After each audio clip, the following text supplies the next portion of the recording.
Hi, my name is Sachin Takmare and you are welcome to the 21st video of this series. मागील व्हिडिओमध्ये आपण ULM fit हा research paper पाहिला. या पेपरमुळे ट्रान्सफर लर्निंग NLP मध्ये कसं आलं, pre train once and fine tune many times हे कन्सेप्ट कशी जन्माला आली आणि जर्नी हावर्ड आणि सेबॅस्टियन रीडर या रिसर्चर्सनी हे कसं शक्य केलं ते पाहिलं. आणि मी शेवटी तुम्हाला एक इक्वेशन सांगितलं होतं, ते म्हणजे transformer plus transfer learning is equal to modern AI tools किंवा सिस्टम्स जसं की ChatGPT. पण हे इक्वेशन प्रत्यक्षात कसं आलं, ट्रान्सफॉर्मर आणि ट्रान्सफर लर्निंग एकत्र आले तेव्हा नक्की काय मॅजिक झालं, फाउंडेशनल मॉडेल्स म्हणजे काय, LLMs म्हणजे काय, BERT आणि GPT मध्ये काय फरक आहे आणि ChatGPT नक्की कुठून आलं. आज आपण या सर्व प्रश्नांची उत्तरे शोधणार आहोत. मित्रांनो, हा आपल्या न्यूरॉन्स टू ChatGPT या सिरीजमधील सर्वात इंटरेस्टिंग आणि शेवटचा व्हिडिओ आहे, कारण आज आपण त्या फायनल डेस्टिनेशनला पोचणार आहोत ज्याची सुरुवात पहिल्या व्हिडिओमध्ये आपण केली होती. पहिल्यांदा फाउंडेशनल मॉडेल म्हणजे काय ते पाहू. ते समजण्यासाठी एक उदाहरण घेऊ. एक मोठी फॅक्टरी इमॅजिन करा. एक खूप मोठी फॅक्टरी आहे जिथं एक युनिव्हर्सल इंजिन तयार होतं. हे इंजिन खूप शक्तिशाली आहे, खूप महाग आहे. हे इंजिन बनवायला खूप वेळ लागतो. पण हे इंजिन एकदा तयार झालं की हे इंजिन एखाद्या कारमध्ये पण बसवता येतं, तेच इंजिन एखाद्या ट्रकमध्ये सुद्धा बसवता येतं आणि तेच इंजिन एखाद्या बसमध्ये सुद्धा बसवता येतं. प्रत्येक वेळी नवीन इंजिन बनवण्याची गरज नाही. एकदा ते इंजिन तयार झालं की बाकी सर्व त्यावर बिल्ड करायचं. हाच कन्सेप्ट आहे फाउंडेशनल मॉडेलचा. फाउंडेशनल मॉडेल्स म्हणजे एक अत्यंत मोठं प्रचंड डेटावर ट्रेन झालेलं आणि अनेक टास्क परफॉर्म करण्यासाठी सक्षम असणारं असं बेस मॉडेल. हे मॉडेल एकदाच ट्रेन करायचं आणि मग त्याला वेगवेगळ्या टास्क परफॉर्म करण्यासाठी फाईन ट्यून करायचं. For example translation, summarization, question answering, chatbots, एकाच बेस मॉडेलवरून सगळं परफॉर्म करायचं. आणि हे फाउंडेशनल मॉडेल जेव्हा भाषा किंवा लँग्वेजसाठी म्हणजेच टेक्स्टसाठी बनवलं जातं तेव्हा त्याला लार्ज लँग्वेज मॉडेल म्हणजे LLM म्हणतात. आणि या LLMची पण एक गोष्ट आहे, अगोदर फक्त लँग्वेज मॉडेलिंग होतं. लँग्वेज मॉडेलिंग म्हणजे पुढचा शब्द कोणता येईल हे प्रेडिक्ट करणं. समजा आय एम गोईंग टू, इथे पुढचा शब्द काय येईल, स्कूल, मार्केट, ऑफिस. म्हणजेच आय एम गोईंग टू याच्या पुढचा शब्द प्रेडिक्ट करणं म्हणजे नेक्स्ट वर्ड प्रेडिक्शन. आणि हे शिकताना मॉडेल लँग्वेजबद्दल सर्व काही शिकलं व ते ट्रान्सलेशन, समरायझेशन, क्वेश्चन ॲन्सरिंग, चॅटबॉट अशा सर्व टास्क परफॉर्म करू लागलं. पण यामध्ये data, hardware, domain experts, electricity या सर्वांचं बजेट खूप मोठ्या प्रमाणात लागलं, लार्ज लागलं. म्हणूनच या साध्या लँग्वेज मॉडेलचं रूपांतर नंतर लार्ज लँग्वेज मॉडेल्स म्हणजेच LLM मध्ये झालं. LLM लार्ज लँग्वेज मॉडेल, यामध्ये 3 शब्द आहेत LLM आणि ते तिन्ही महत्त्वाचे आहेत. लार्ज म्हणजे प्रचंड मोठं, बिलियन्स ऑफ पॅरामीटर्स असलेलं, प्रचंड डेटा, प्रचंड कम्प्युटिंग ऑपरेशन्स आणि खूपच मोठी कम्प्युटेशनल पॉवर. लँग्वेज म्हणजे हे मॉडेल भाषेसाठी आहे, टेक्स्ट समजणं, टेक्स्ट तयार करणं वगैरे वगैरे. मॉडेल म्हणजे एक ट्रेंड सिस्टम जे इनपुट घेतं आणि आउटपुट देतं. मित्रांनो, LLM समजण्यासाठी एक उदाहरण घेऊ. इमॅजिन करा, एक माणूस आहे आणि तो पुस्तकप्रेमी आहे. त्याने आयुष्यात करोडो पुस्तकं वाचले आहेत. इतिहास, विज्ञान, साहित्य, कविता, न्यूज, वेबसाईट्स, ब्लॉग सर्व काही वाचलं आहे. त्याच्या डोक्यात प्रचंड नॉलेज आहे. आता तुम्ही त्याला कुठलाही प्रश्न विचारा, हे हे वाक्य मराठीमधून इंग्लिशमध्ये ट्रान्सफर कर, तो करेल. या आर्टिकलचं समरी दे, तो देईल. माझ्या ईमेलचं ॲन्सर दे, तो लिहील. मला एक कविता लिहून दे, तो लिहील. कारण त्यानं इतकं वाचलं आहे की त्याला भाषेचं सखोल ज्ञान मिळालेलं आहे. पॅटर्न्स माहिती आहेत, रूल्स माहिती आहेत, कॉन्टेक्स्ट समजतो. समजा हाच माणूस म्हणजे आपला LLM. प्रचंड डेटावर ट्रेन झालेला, भाषेची संपूर्ण माहिती असलेला आणि त्यावर अनेक टास्क करू शकणारं मॉडेल. आता प्रश्न येतो, हे LLM नक्की कसं बनतं? ट्रान्सफॉर्मर प्लस ट्रान्सफर लर्निंग एकत्र कसे येतात? इथे येतात आपले 2 सुपर हिरो मॉडेल्स, BERT आणि GPT. तर BERT म्हणजे काय? BERTचं नाव आहे bidirectional encoder representations from transformers, BERT. हे नाव थोडं लांब आहे म्हणून याला BERT म्हणतात. दोन्ही बाजूंनी वाचणारा एक अत्यंत हुशार रीडर असं तुम्ही म्हणू शकता. BERT गुगलने 2018 बनवलं आणि त्याचं एक खास वैशिष्ट्य होतं, ते वाक्य दोन्ही बाजूने एकाच वेळी वाचू शकत होतं. BERT ट्रान्सफॉर्मरमधील फक्त एन्कोडर वापरतं. BERT अंडरस्टँडिंगमध्ये एक्सपर्ट आहे. भाषा समजणं हे BERTची स्पेशालिटी आहे.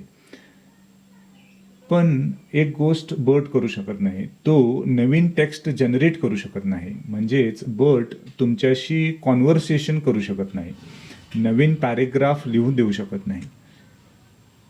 त्यासाठी आला दुसरा super hero model GPT. GPT म्हणजे काय? GPTचं पूर्ण नाव जनरेटिव्ह प्री ट्रेन्ड ट्रान्सफॉर्मर असं आहे. GPT OpenAI या कंपनीने 2018 बनवला. BERT जेव्हा आला त्याच वर्षी. पण GPTने एक वेगळा मार्ग निवडला. GPTने ट्रान्सफॉर्मरमधील डिकोडरवर फोकस केलं आणि तो एक चांगला रायटर बनला. GPTने ट्रेनिंगमध्ये एक सिम्पल पण पॉवरफुल ॲप्रोच वापरला, तो म्हणजे नेक्स्ट वर्ड प्रेडिक्शन. त्यामुळे तो टेक्स्ट जनरेट करू शकत होता. GPT-1 2018 आला. हा OpenAIचा पहिलाच प्रयोग होता. यात 117 मिलियनपेक्षा जास्त ट्रेनेबल पॅरामीटर्स होते. इथे ट्रान्सफर लर्निंग आणि ट्रान्सफॉर्मर एकत्र आले. GPT-2 2021 आला.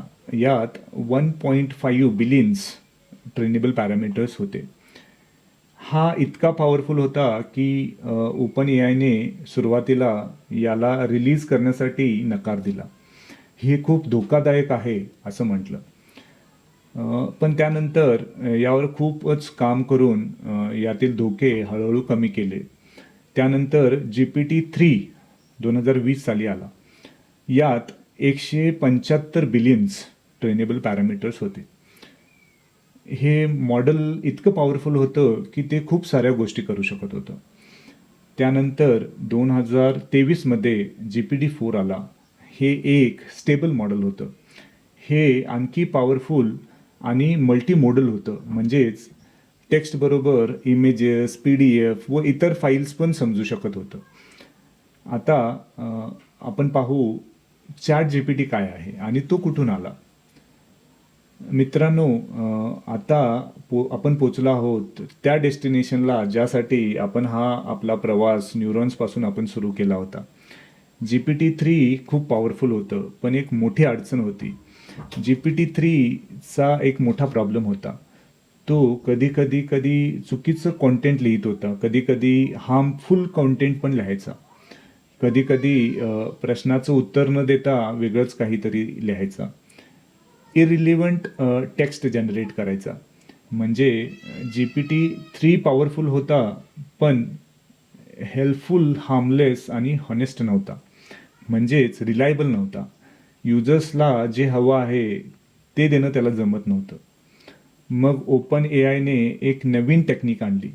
तिला म्हणतात RLHF, reinforcement learning from human feedback.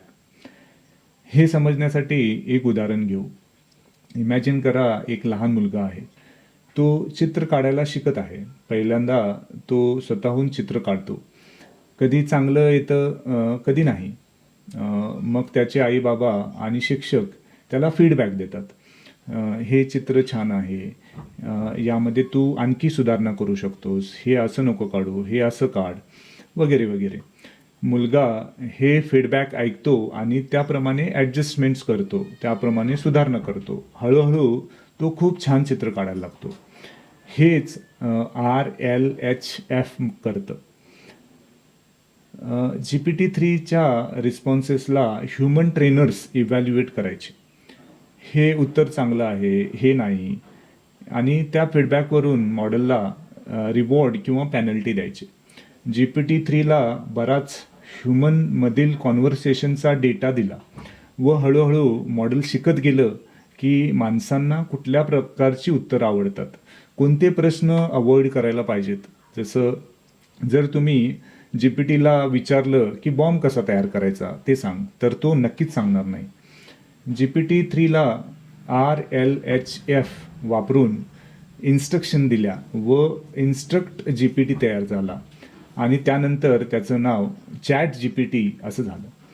Chat GPT 30 November 2022ला release झाला.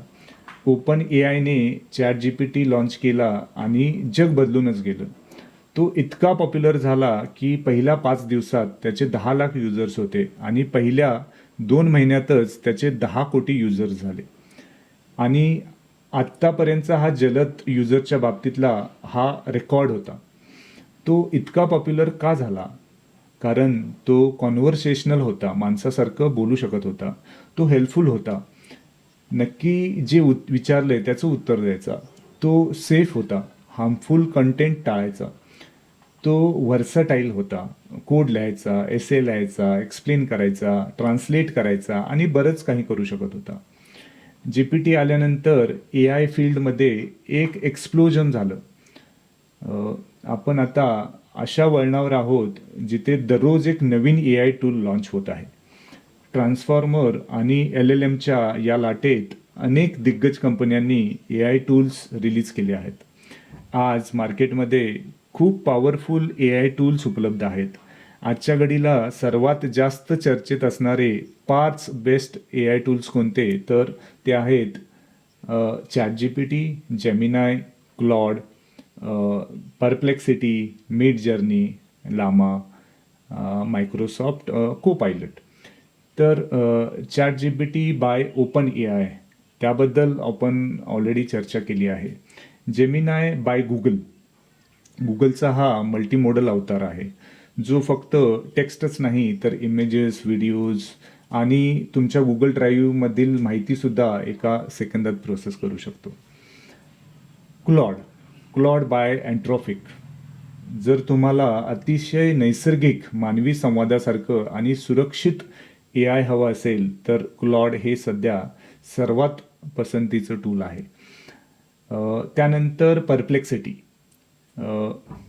हा AI तुमचा नवीन AI सर्च इंजिन आहे. गुगल सर्चला टक्कर देणारं हे टूल आहे.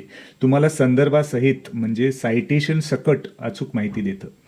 मिड जर्नी किंवा डाली तुमच्या कल्पनेतील विचार हाय क्वालिटी फोटोजमध्ये उतरवण्यासाठी हे टूल्स सध्या जगात नंबर 1 आहेत.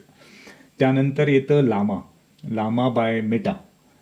झुकेरबर्गच्या मेटा कंपनीने आणलेलं हे ओपन सोर्स मॉडेल आहे ज्यानं डेव्हलपर्स आणि कंपन्यांना स्वतःचं AI बनवण्यासाठी इझी झालं. त्यानंतर मायक्रोसॉफ्ट कोपायलट. कोडिंग आणि प्रोडक्टिव्हिटी असिस्टन्स याला आपण या सोप्या शब्दात सांगू शकतो. तर हे सगळे टूल्स वेगवेगळ्या LLMs आणि फाउंडेशनल मॉडेल्सवर आधारित आहेत. पण तुम्हाला एक प्रश्न पडू शकतो की या सिरीजला मी न्यूरॉन्स टू चॅट जीपीटी असं का नाव दिलं बरं? कारण चॅट जीपीटी हा AI हिस्ट्रीमधला सर्वात फास्ट ग्रोईंग आणि पॉप्युलर मॉडेल आहे. खूप कमी वेळात लाखो युजर्स, जगभर ॲडॅप्शन आणि याचं रिअल वर्ल्ड इम्पॅक्ट.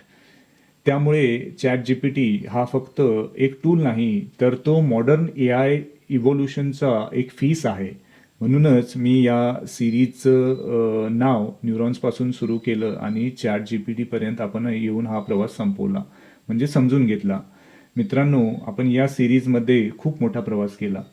तो थोडक्यात सांगायचा तर या प्रवासात आपण neurons, perceptron, neural network, CNN, RNN, LSTM, GRUs, attention mechanism, transformers, BERT, GPT आणि मग चॅट GPT.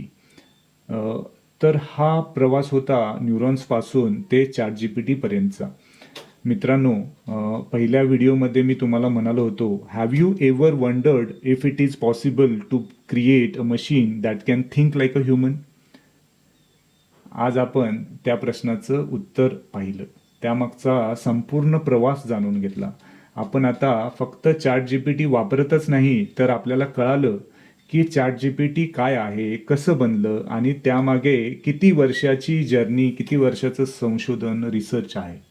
ॲलन ट्युरिंग यांनी 1950 विचारलं होतं, कॅन मशीन थिंक? तर आज चॅट GPT आणि यासारखे बरीच AI टूल्स म्हणजेच या ॲलन ट्युरिंग यांच्या प्रश्नाचं उत्तर आहे. आजचा हा व्हिडिओ तुम्हाला कसा वाटला? या सिरीजमध्ये तुम्हाला सर्वात जास्त व्हिडिओ कोणता आवडला? कमेंटमध्ये नक्की सांगा. तुमच्या काही शंका असतील तर नक्की विचारा. मित्रांनो, ही आपली neurons to chat GPT story telling series इथे पूर्ण होते. न्यूरॉन्सपासून ते चॅट GPT पर्यंतचा हा प्रवास तुमच्यासोबत शेअर करता आला, हे माझ्यासाठी खूप आनंदाचं आहे. या पूर्ण सिरीजमध्ये मी जाणीवपूर्वक खूप टेक्निकल डिटेल्समध्ये मी गेलेलो नाही, कारण मला हे सगळ्यांना समजण्यासारखं बनवायचं होतं. कठीणात कठीण कन्सेप्ट अगदी सोप्या आणि सहज भाषेत एक्सप्लेन करण्याचा मी प्रयत्न केला आहे. आणि जर तुम्हाला असं वाटलं असेल की अरे यात काय कठीण होतं, हे तर खूपच इझी होतं, तर माझ्यासाठी त्यापेक्षा मोठा आनंद काहीच नाही. तर जर ही सिरीज तुम्हाला आवडली असेल, तुम्हाला काहीतरी नवीन शिकायला मिळालं असेल, तर लाईक करा, चॅनलला सबस्क्राईब करा आणि तुमच्या त्या मित्रांसोबत शेअर करा ज्यांना AI शिकण्यात इंटरेस्ट आहे. पुन्हा भेटूया नवीन सिरीजमध्ये, नवीन प्रवासात. कीप लर्निंग, कीप ग्रोईंग आणि AIच्या या सुंदर प्रवासात माझ्यासोबत राहा. Thank you for watching this video and this series. Thank you once again. Bye.